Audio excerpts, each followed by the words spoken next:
Hello दोस्तों, आपका हमारे अजवृंदा कुंज चैनल में स्वागत है। आइए जानते हैं हरतालिका तीज कब है। हरतालिका तीज 2024 हरतालिका तीज भगवान शिव और देवी पार्वती के वैवाहिक बंधन का सम्मान करने के लिए मनाई जाती है। विवाहित महिलाएं हरतालिका तीज का व्रत रखती हैं और इसे मनाती हैं। महिलाएं अपने वैवाहिक जीवन को सुखमय बनाने के लिए इस त्योहार को विधि विधान से मनाती हैं। ऐसी मान्यता है कि देवी पार्वती ने भगवान शिव को पति के रूप में पाने के लिए हरतालिका तीज का व्रत रखा था। हिंदू धर्म में हरतालिका तीज का विशेष महत्व है। यह व्रत सुहागिनों के लिए खास होता है। इस दिन सुहागिन स्त्रियां अपने पति की लंबी आयु के लिए व्रत करती हैं। हरतालिका तीज के दिन भगवान शिव और माता पार्वती की विधि विधान से पूजा की जाती है। मान्यता है कि इस व्रत को कुंवारी लड़कियां रखती हैं तो मनचाहे वर की प्राप्ति होती है। हरतालिका तीज शुभ मुहूर्त तृतीया तिथि 5 सितंबर को दोपहर 12:21 पर शुरू होगी, जो कि 6 सितंबर को दोपहर 03:01 पर समाप्त होगी। प्रातःकाल हरतालिका पूजा मुहूर्त सुबह 06:01 से सुबह 08:32 तक रहेगा।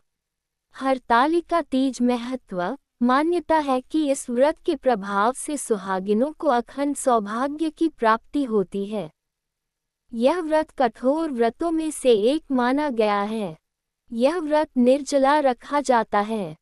कहा जाता है कि इस व्रत को माता पार्वती ने भगवान शिव को पति रूप में पाने के लिए किया था। तब से ही सुहागिन स्त्रियां हरतालिका तीज व्रत रखने लगी। ये हरतालिका व्रत कथा शिवजी ने ही मां पार्वती को सुनाई थी। शिव भगवान ने इस कथा में मां पार्वती को उनका पिछला जन्म याद दिलाया था। पढ़े विस्तार से।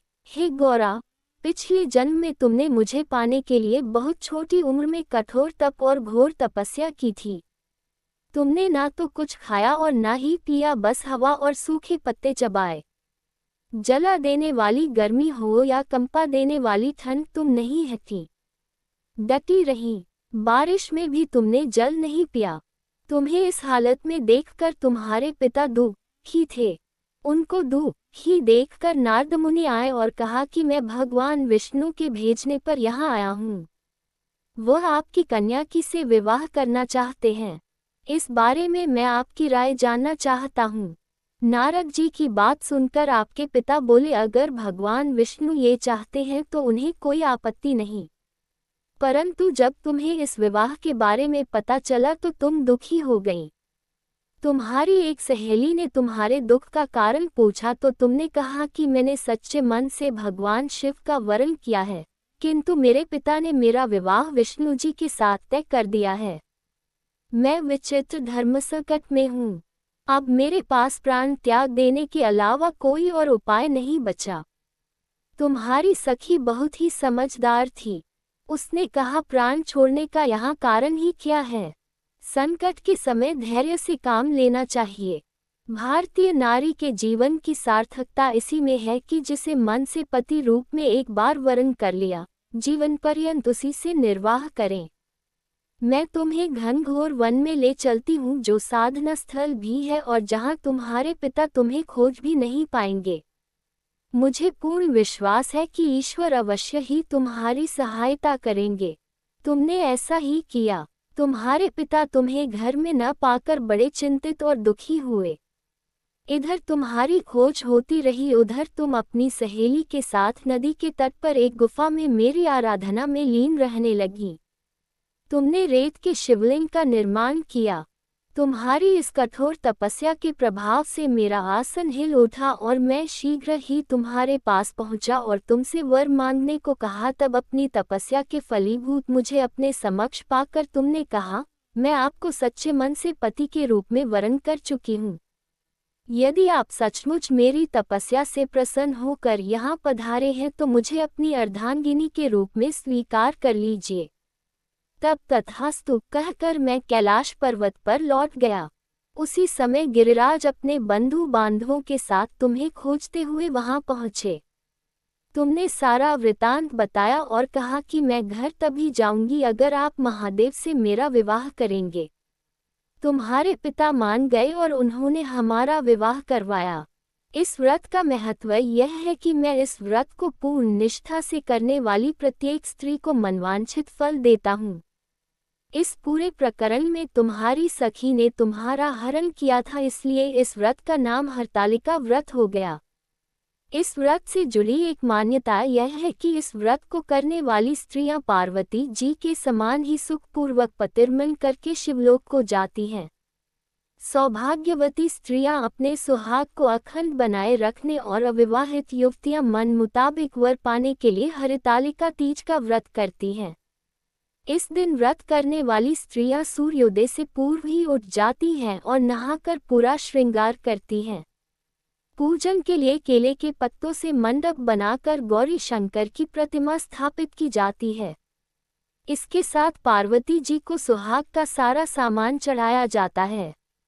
रात में भजन कीर्तन करते हुए जागरण कर 3 बार आरती की जाती है और शिव पार्वती विवाह की कथा सुनी जाती है। इस व्रत के व्रती को शयन का निषेध है, इसके लिए उसे रात्रि में भजन कीर्तन के साथ रात्रि जागरण करना पड़ता है। प्रातःकाल स्नान करने के पश्चात श्रद्धा एवं भक्ति पूर्वक किसी सुपात्र सुहागिन महिला को श्रृंगार सामग्री, वस्त्र, खाद्य सामग्री, फल, मिष्ठान एवं यथाशक्ति आभूषण का दान करना चाहिए। रेत के शिवलिंग बनाए हैं तो उनका जलाशय में विसर्जन किया जाता है। हरतालिका तीज पूजन विधि। लड़कियों और महिलाओं दोनों को सुबह जल्दी स्नान करना चाहिए। महिलाएं लाल और हरे रंग के कपड़े पहनती हैं और 16 श्रृंगार करती हैं। हरतालिका व्रत और पूजा शुरू करने से पहले व्रत या संकल्प लेना चाहिए। घर के मंदिर में एक चबूतरे या वेदी पर भगवान गणेश, भगवान शिव और माता पार्वती की हस्त निर्मित मूर्तियां रखें। आप हरतालिका पूजा के लिए पंडित को भी बुक कर सकते हैं या स्वयं भी ये पूजा करवा सकते हैं। अब सबसे पहले भगवान गणेश, भगवान शिव और देवी पार्वती की पूजा करें। अब पूजा स्थल को केले के पत्तों और फूलों से सजाएं और मूर्तियों के माथे पर कुमकुम लगाएं। भगवान शिव और देवी पार्वती की षोडशोपचार पूजा शुरू करें। षोडशोपचार पूजा एक 16 चरणों वाली पूजा अनुष्ठान है जो आवाहनम से शुरू होती है और नीरजनम पर समाप्त होती है। देवी पार्वती के लिए अन्न पूजा शुरू करें। हरतालिका व्रत कथा का पाठ करें। व्रत कथा पूरी होने के बाद माता पार्वती को सुहाग का सामान अर्पित करें। व्रत रखने वाले को रात्रि जागरण करना चाहिए।